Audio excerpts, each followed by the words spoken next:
Do Turtle reboot. Welcome to 5 Points of Articulation, where I review action figures and then articulate 5 points to help you decide if you want to add that figure to your collection. The 5 points I discuss are packaging, presentation, posability, playability, and price. I'm Jason, and if you enjoy my content, please like, share, subscribe, do all the YouTube rigmarole.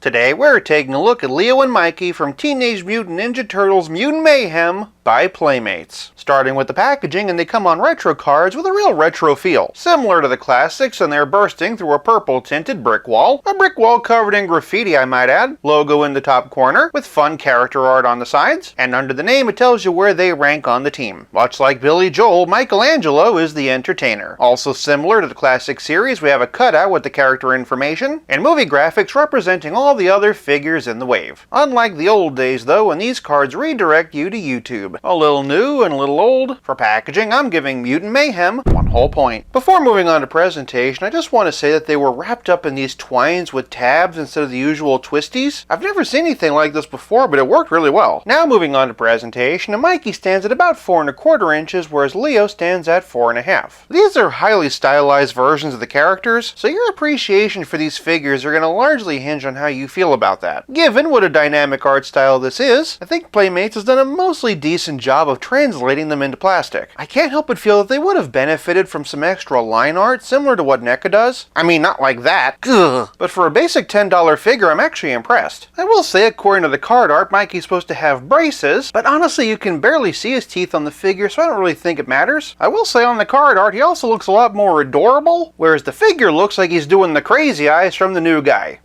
Because that's the kind of reference you come here for. A lot of why I'm impressed comes from things like posability and playability, but we'll get there when we get there. But even here, there's a lot to appreciate. Because each turtle's been given their own unique design, there doesn't seem to be any reuse between these two. Harkening back to the days of yore, I like that each one has their own skin tone, and with the exception of maybe the heads, they're not over-designed. Like the Michael Bay turtles, for example. The proportions are different, but the gist of what I've come to expect are there. Colorful bandana, strappy ninja belt, a little bit of paint slap on the belt buckle, matching wraps for the elbows, wrists, and knees, and of course the shell. Mikey's extra wide head reminds me a bit more of Stewie Griffin, but again the broad strokes are all there. We got the orange wraps, no extra straps on the belt, got that nice yellow M in there, and slots on the back for his nunchucks. At first I thought that the shells might have been the same, but each figure does have its own specific details and grooves. Same with the fronts of the shells. There's also a nice subtle texture throughout. Long story short, these might not be these versions of the characters, but all the basic elements are there, and I could kind of see them growing up into them. Ninja Turtles redesigns are kind of like the weather in Florida. If you don't like it, wait 5 minutes. The next reboot's always right around the corner. As the latest in a long line of Ninja Turtles reimaginings, I dig them, but I get that they're not going to be for everybody. I've got high hopes for the movie, but whether it's good or not, these are still fun little toys, and for presentation, I'm giving these turtles 1 whole point. Mikey's crazy eyes notwithstanding. Moving on to posability, and this is another area that really surprised me. From the top, and their heads are on ball joints. They can look this far up, that far down, pretty decent tilt, and all the way around. Swivel hinge shoulders raise up this high, plus they have single jointed swivel elbows, and wrist swivel. Nothing in the torso, but below the black belts they have swivel hinge hips. They can kick this high, with Michelangelo definitely having the higher kick, and with a little twisting and turning they can split this wide. Moving down they have single jointed swivel knee, very nicely hidden by the wraps, and swivel ankles. Compared even to the original figures, that's astonishing, but even compared to the Epic Hero Marvel figures, that's still more articulation for less money. In terms of articulation, they're not going to compete with a Marvel Legend, but they're still good. I'm particularly impressed with the ankle articulation. Peeling back the curtain, and I'm not even using a figure stand. Granted, with these oversized peg holes, I don't know what figure stand I could use. The only thing that would have made it better is ankle pivot. Long story short, Playmates really went all out, and I very much appreciate it. For posability, I'm giving Leo and Mikey 1 whole point. Moving on to playability, and you gotta know this is gonna be the best part. In terms of classic weapons, Michelangelo comes with his nunchucks. Of course, he can hold either one or both, or like I said in presentation, you can store them in the back. Likewise, Leonardo has his katanas. Grip's a little loose. Those also sheathe very nicely in the back. One thing I appreciate is that they do paint the weapons these days. As a kid, that was one thing that always kind of bummed me out. Similar to those old figures though, and each one comes with their own accessory tree. Leo has some daggers, a shuriken, a metallic slice of pizza, a canister of broken ooze, and what looks to be a prison shank. Mikey comes with some 5-pointed shuriken, a can of ooze, a smaller slice of pizza, microphone nunchucks, and this chain hook thing whose technical name I do not know. With your blessing, I'm going to be keeping mine intact, but that's a lot of extras. And if all that wasn't enough, each one comes with a baby turtle. They're the same sculpt, but each one's a different color, and honestly, it's a nice little pack-in. But playability is more than just gushing about baby turtles and accessory trees. It's also about how well your turtles play with others. Starting with my Leonardo collection, and here's a reissue of the first figure made by Playmates back in 1988. Here's the Sewer Samurai version from 1990, here's the Next Mutation from 1997, and then jumping ahead 20 years, and here's the movie version by NECA. Speaking of NECA, and here's a concept figure they made combining Leo with the Universal Studios Hunchback. Here's the Street Fighter II 2-pack version from Playmates based on a body they've been using since 2012, and most recently, here's the Sewer Samurai figure from Super 7. Moving over to my Mikeys, and here's the reissue of the original 1988 version of him. Here's one from 1989 with a wind-up action feature, and here's a Sewer Surfing version from 1990. And then jumping ahead quite a bit, and here we have the 2012 version. Pulling out to the macro, and here's movie Michelangelo from NECA, Mikey as the Mummy also by NECA, and Michelangelo from the Street Fighter 2-pack. Speaking of the Street Fighter 2-packs, and here's a Playmates version of Ryu and Chun-Li. I know this is kind of a cheat, but for another Playmates comparison, and here they are with Captain Picard from Star Trek The Next Generation. Either way, this brings us to another round of one of my favorite games. What'll $10 get me? Similar to these turtles, and this Mario from Jack's Pacific is only $10. He's got a lot less articulation and only comes with one accessory, and yet for $20, here's their Deluxe Mario, who also only has one accessory, but whose articulation is a lot more similar to the turtles. For only $8, you can get these great DC figures from Spin Master. They're not as articulated, and they only come with 3 accessories each, but again, only $8. That said, for $10, you can get this in a comic book from McFarlane. It's so small it looks like the turtles could play with it. For the same $10, you can get this Walmart exclusive Superpowers figure by McFarlane, which has no accessories and barely any articulation. Or for the same $10, you can get these Walmart exclusive aliens from Lanyard Toys. They're big, super articulated, and packed with accessories. But if that's too much value for you, over at Hasbro we have these $10